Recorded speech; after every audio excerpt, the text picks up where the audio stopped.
ಓಂ ಶ್ರೀ ಪರಮಾತ್ಮನೇ ನಮಃ.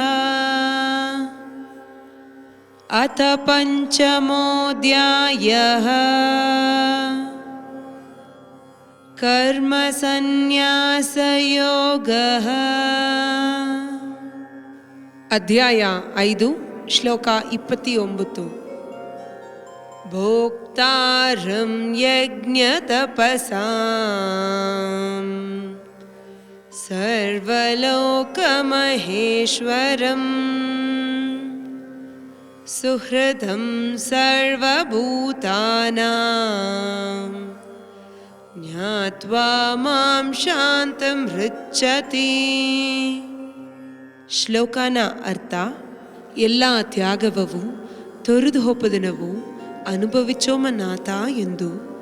ಎಲ್ಲ ಒಲಗವು ದೇವರ, ಎಲ್ಲ ಜೀವರಾಶಿಗವು ಸುಯನಲ ಇಲ್ಲಾದ ನண்பನ ಇಬ್ಬುದು ನಾಥ ಎಂದು ಉಣರ್ந்த ಎನ್ನ ಭಕ್ತರು ನಿಮ್ಮದಿ ಅಡಂಜಿಯಾರ.